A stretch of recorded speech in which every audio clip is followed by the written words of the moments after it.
Bah après on a passé beaucoup de temps avec eux, tu vois. Surtout que c'était notre premier roster. Au début on était sous SBG, donc quand on était les gars sous SBG, bah tu vois, on était les seuls proches avec eux parce que genre on pouvait pas leak que c'était nous, eux pouvaient pas le dire non plus. On suivait tous les matchs, on était tout le temps à la G-Corp dès qu'il y avait des matchs en mode LAN. Et du coup on a fait plein de restos ensemble et tout. C'est vraiment le roster. En plus là du coup il y a les Fortnite en plus, c'est les deux rosters avec lesquels on a commencé, donc forcément bah, il y a plus d'affinité, mais forcément les gars on a été les uns sur les autres pendant très longtemps, tu vois. Et puis l'aventure là aux ascensions les gars, mais dinguerie, vous vous rendez pas compte. Toutes les émotions par lesquelles on a passé pendant 4 jours là, c'était n'importe quoi. Donc ouais je les aime trop. Mais je suis content de réussir à vous proposer ce genre de contenu, tu vois, là, ce qu'on arrive à sortir et tout. Et même, c'est bah, la plus-value que, par exemple, un Lucas a dans ce genre de content. Il est tellement au-dessus du game à ce niveau-là, les gars, vous vous rendez pas compte. Pouvoir produire ce genre de contenu qui humanise autant les joueurs, qui en même temps, c'est une activation Aldi, où du coup, tu essaies de trouver des concepts autour justement du sponsor, bah, c'est trop cool, tu vois, genre sortir ce genre de qualité de vidéo, je suis trop content. Même pour les sponsors, tu vois, genre qui travaillent avec nous, tu vois, je pense qu'avoir ce genre de contenu, il y en a très peu dans l'e-sport qui arrivent à. Tu vois, il y a des équipes européennes, tu vois, il y a des G2, etc., qui arrivent à produire des contenus assez big, mais tu vois, il y en a pas énormément, c'est normal, tu vois, ils ont pas la, on va dire, l'expérience qu'un Lucas peut avoir, et c'est trop cool, tu vois, genre ceux qui suivent un peu de très loin, qui suivent vite fait les matchs par-ci par-là, des petits, oh il a fait un triple, je l'ai vu sur TikTok, c'est cool, mais tu vois, t'arrives à mettre une tête du coup sur un joueur, t'arrives à voir vraiment ce côté où ça les humanise, enfin c'est trop bien, ça rend le truc un peu plus attachant, tu vois. Lucas qui arrive vraiment à la vidéo, pour le coup, il a vraiment ce truc qui te maintient dès la première minute. Ah mais totalement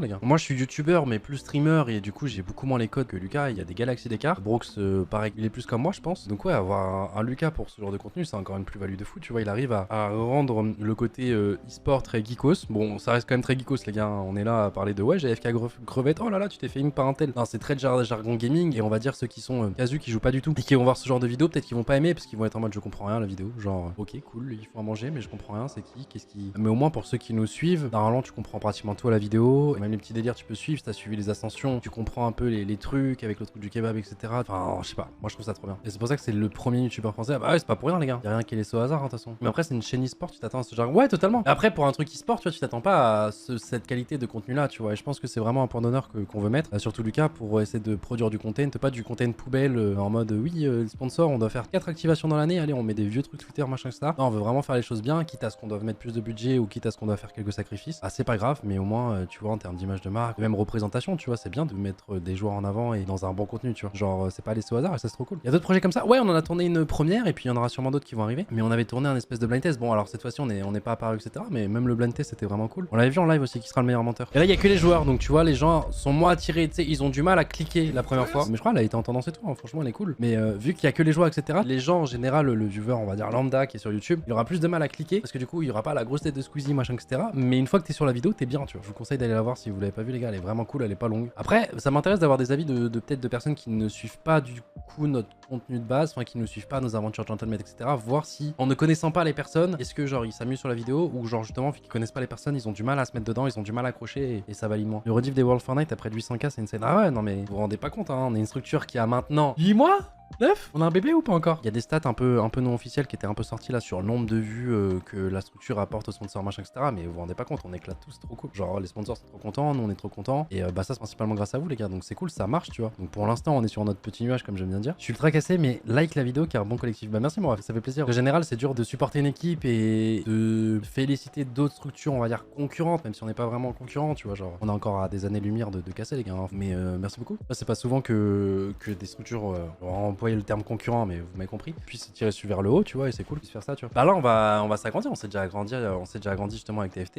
Il y a potentiellement d'autres annonces qui vont arriver incessamment sous peu, et ouais, faire du contenu comme ça de toute façon c'est ce qu'on va toujours essayer de faire. Donc ouais, peut-être au bout d'un moment il y a des vidéos, vous verrez que Lucas, des fois que Brooks, que moi, des fois aucun de nous trois, que les joueurs, etc. Parce qu'il faut pas non plus que les gens veuillent du contenu plus en gros chaîne secondaire Squeezie, tu vois. Donc faut faire attention, faut bien jauger pour éviter ce côté là, tu vois. Mais ouais, si on produit ce genre de contenu tout le temps, bah, ça peut que vous régaler. Et voilà, en tout cas, tu vois, c'est du contenu que je suis fier de montrer, tu vois. M'intéressez pas tellement à l'esport cette année, c'est grâce à votre structure que j'ai pu m'y intéresser. Merci Gouta, bah pas de soucis moi. Merci à toi de nous suivre. Non mais vraiment merci à vous les gars, parce que même si de base on a des fanbases, des machins, etc. Et enfin, on savait qu'il y avait quand même des gens qui allaient nous suivre de base, je pense qu'aucun de nous s'attendait à autant et qu'il y a autant d'engouement, d'engagement, etc. Mais là c'est une dinguerie, hein. Vous vous rendez pas compte, hein. Genre personne n'avait imaginé ça. Parce qu'en plus en interne on a encore plus de trucs, de stats, de chiffres, de machins, c'est n'importe quoi les gars. Là ceux qui sont contents, c'est les premiers sponsors qu'on signe avec nous, hein. Et quoi, je pense que Emile fasse partie des meilleurs. Bah on vit ça, ouais. On vit ça plus tard. C'est enfin pas forcément. Ouais, on veut vraiment être la structure qui fait le meilleur content ever. Non, mais dans le sens où genre en tout cas nous on veut vous produire quelque chose de qualitatif et faire le max pour nous donner notre max. Après bah ça se trouve on pourra être limité. Je pense qu'un Lucas fait qu'on n'a pas forcément cette limite parce qu'en termes de création YouTube, en termes de vision et de comment tourner les vidéos, il est trop fort. Genre le nombre de retours, vous vous rendez pas compte qu'il fait sur les vidéos pour qu'elles soient vraiment cool à sortir. Il y en a énormément, tu vois. C'est un peu le même des travails de l'ombre dont il fait par exemple, parce qu'il y a des gens qui sont en mode il sert quoi Lucas, parce que Brox et toi, ok, c'est l'e-sport, vous connaissez tout, vous connaissez les joueurs, vous connaissez machin. Et Lucas du coup. Et ça fait partie des choses de l'ombre, tu vois, qui sont jamais mises en avant et vous vous rendez pas compte. Là, on se complète bien, on fait pas mal de choses et je suis content. Et par exemple, voilà, là il y a des choses qui vont être annoncées prochainement, j'espère. Et pareil, niveau qualité de l'annonce, on va faire un truc propre, tu vois. On va pas sortir des trucs cheap ou quoi que ce soit, tu vois. On va vraiment vous sortir des trucs bien, quitte à ce que ça soit long à attendre, mais au moins ce sera bien quoi. Absolument, tout a été leak, donc bon. Ouais, mais c'est pas grave. Ce qui est leak, c'est genre vraiment les hardcore gamers qui vont voir Twitter, etc. Mais vraiment, je vous dis, les gars, Twitter, c'est pas la vraie vie. De toute façon, il y a des trucs, dites-vous là, les gens qui viennent aujourd'hui me dire oui, aujourd'hui il y a eu des leaks, c'est les mêmes leaks qu'il y a eu il y a déjà 2 mois. Donc, dans tous les cas, les gars, ouais, d'ici notre annonce, il y en aura encore plus de leaks. Et après, c'est pas forcément ça, les gars. J'adore Gentleman, mais j'ai toujours un problème avec la DA du club. Je peux comprendre, mais t'inquiète, je suis dans ta team, moi, de base. Enfin, de base, hein. Pas aujourd'hui, mais en fait, même moi, tu vois, je suis très gamer de base. Et c'est juste que là, on en sort un petit peu. Donc, il y en a plein qui étaient aussi dans cette team-là de base et qui maintenant aiment bien la DA. Je te dis pas en mode plus tard, tu kifferas. Ça se trouve, tu kifferas jamais de ta vie et c'est comme ça, tu vois. Mais en fait, on veut un peu sortir de ces codes gamers qui sont un peu imposés où toutes les structures se ressemblent un petit peu, c'est toujours les mêmes choses. Au début, je comprenais pas trop ce point de vue. J'étais en mode, ouais, non, vas-y, tu me saoules. J'ai pas envie de sortir des codes là. Moi, j'aime bien une gamer. Mais au final, c'est des trucs qui doivent être faits et maintenant, aujourd'hui, je le comprends. Tu vois, mais j'ai mis du temps aussi à m'ouvrir à ça. J'aimais pas et franchement, ça surclasse tout quand tu t'y fais. Ouais, franchement, je suis un peu dans de cet avis là. Bon, après, je suis pas du tout objectif parce que du coup, là, je suis vraiment très concerné. Mais avant, j'étais pareil que toi. Au début, quand j'ai vu les premiers logos, j'étais en mode, non, les gars, moi, je comprends même pas. Je n'arrive même pas à lire le gentle, etc. Non, c'est impossible. Laissez-moi familiariser avec mes trucs, mes codes que je connais et non, et au final, je comprends tout à fait. Et c'est logique que la direction artistique, ouais, parce que DA, ça veut dire ça, les gars. Mais au final, maintenant, je surkiffe la DA et c'est trop cool parce que, genre, imaginons que plus tard, on ait du merch, etc. Tu vois, genre, sortir avec un t-shirt gentle, j'aurais aucune honte. Je sais pas comment expliquer. Alors que tu vois, par exemple, la veste qu'on a sortie là, Gotaga, elle est trop bien, je la surkiffe. Mais pas, j'ai un peu honte de mon logo, mais tu sais, c'est très gamer quoi. Donc en plus, le logo, il est un petit peu connu. Voilà, faut pas se prendre pour n'importe qui, attention. Mais je veux dire, le logo, voilà, tu sais que c'est gamer, tu sais que c'est, tu vois, ceux qui jouent aux jeux vidéo et ça, enfin, je sais pas, c'est. Tu vois, par exemple, imaginons, je suis invité à Popcorn, y aller avec ma veste avec mon logo dessus, je trouve c'est bizarre. Alors qu'il y aller avec du gentle,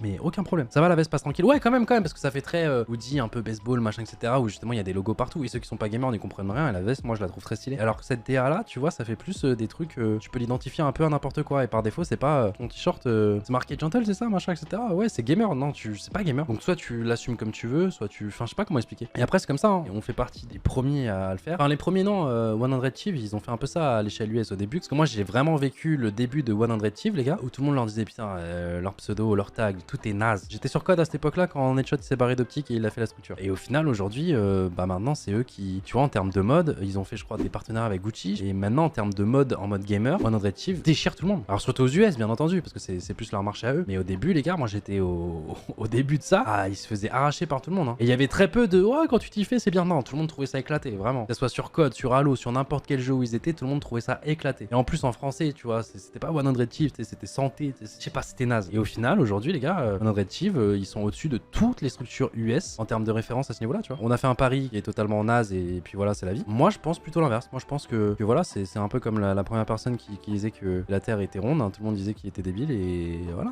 on verra. Mais t'inquiète pas, moi, de base, j'étais dans ta team aussi. En fait, il y a que l'église qui trouvait ça débile l'idée que la Terre soit ronde à l'époque. Ah ouais? Je suis pas assez cultivé pour entrer dans ce débat. Hein. Je vais vous faire une comparaison. Je sais pas dans quoi je me suis lancé, Bélichou, je vais pas te mentir. Entre le moment où vous avez commencé à penser à une structure e-sport et maintenant, il y a eu combien de temps? À nous, ça fait longtemps. Entre temps, du coup, il y a eu Vitality. On a quand même créé. Puis après, il y a eu le départ de Vitality. Puis après, il y a des lignes de contrat qui faisaient qu'on pouvait pas faire de trucs concurrents. Donc on voulait faire, mais on pouvait pas. Donc on a trouvé peut-être des alternatives suisses ou machin, etc. Un peu compliquées. Donc non, ça fait très longtemps. Mais depuis le début. Même en quittant Vitality, on voulait créer quelque chose depuis très longtemps. Donc Lucas a rejoint plus tard. Mais avec Brox, en tout cas, on voulait faire un truc. Néo qui a bloqué tout le monde. Non, non, non, attention, quand je dis ça, c'est pas vraiment Néo qui bloquait, les gars. Non, mais c'est normal, c'est des contrats, il faut les respecter. Je sais pas comment expliquer. Imaginons, les gars, je pars de Vitality, je vais chez Cassé. Normal, c'est la concurrence déloyale. Enfin, non, pas concurrence déloyale. Mais c'est normal de pas pouvoir instantanément pouvoir aller dans un projet concurrent, tu vois. À cause de notre concurrence, ça va pas empêcher un joueur de faire une carrière aussi. Ouais, mais j'étais pas en tant que joueur, c'est encore différent. Quand un joueur va dans une équipe concurrente, c'est pas grave. Pour lui, il continue sa carrière. Ferra, là, qui est allé chez Cassé, c'est truc logique. Donc il peut être détesté potentiellement de la communauté Vitality parce que oui, ça se fait pas. C'est comme un joueur de l'OM qui va au PSG, j'en sais rien. Non, à ce niveau-là, c'est normal. Sachant que tu dois sacrifier l'ennemi toute ta carrière, tu sacrifies quoi? Je pense ma carrière, vraiment. Bon, alors normalement, il y a aucune raison que l'une ou l'autre soit sacrifiée. Mais ouais, en tout cas, je vais me donner à 200% pour Gentleman. Tu vois, genre par exemple, rien que sur les émissions, les machins, tu vois, je fais moins de trucs en perso, il y a moins d'annonces en perso, en mode ouais, grosse Seven, tournée Gotaga, machin, etc. Parce que là, vous vous rendez pas compte, à partir de janvier, là, c'est. Même les lundis vont être un peu sacrifiés et tout, et c'est normal, tu vois. Ça a déjà commencé, tu vois, quand il y avait les bootcamps, etc.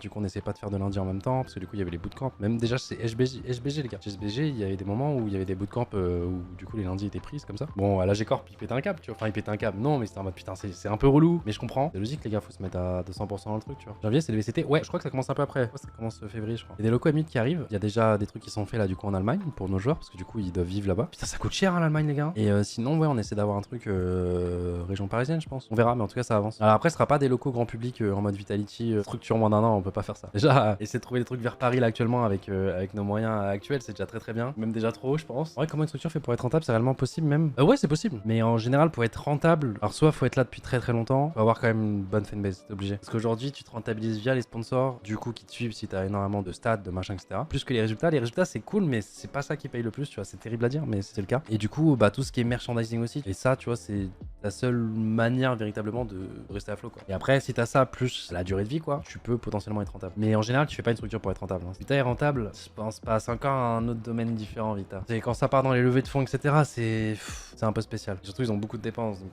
KC, ouais, je pense qu'KC doit être rentable. Alors là, ils sont rentrés dans le truc de LEC, donc je sais pas comment fait leur deal du siècle là. Mais ouais, parce qu'en fait, à partir du moment où t'as une fanbase, tu peux être rentable pour moi. Genre, si t'as du bon merch, du bon machin, etc. Et je pense qu'ils ont des sponsors corrects quand même. Hein. Tu les vois où M8 l'année prochaine en VCT objectivement. Là, c'est compliqué d'être objectif. En étant le plus objectif possible, top 3. En étant pas top 1. Ça serait beau, hein. Imagine un full roster FR, etc.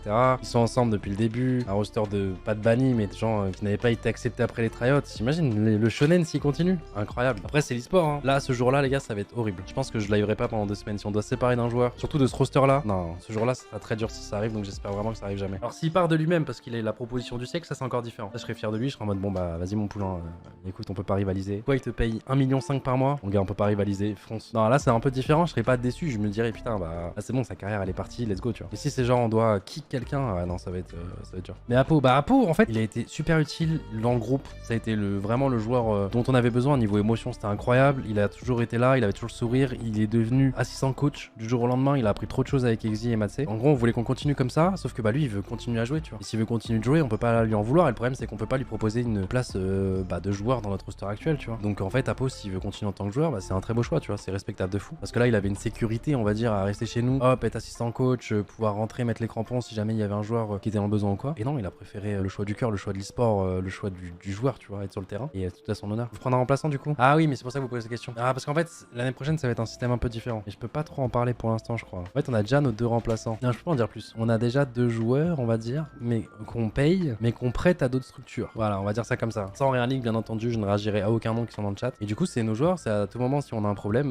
bah on est désolé pour l'équipe à qui on les prête, mais genre, hop, ça met les crampons, ça vient jouer en VCT avec nous, quoi. Je peux même pas vous donner des indices. Il y avait un indice, il était insane. Non, je peux pas, je vais pas vous donner d'indice, mais dans tous les cas, ça sert à rien de les connaître. Je sais même pas si c'est des truc qu'on doit dire officiellement. Ça se trouve, en fait, il y a une espèce d'NDA où on doit même pas dire que c'est nos joueurs. Eh, vas-y, je marche sur des œufs, laissez-moi tranquille.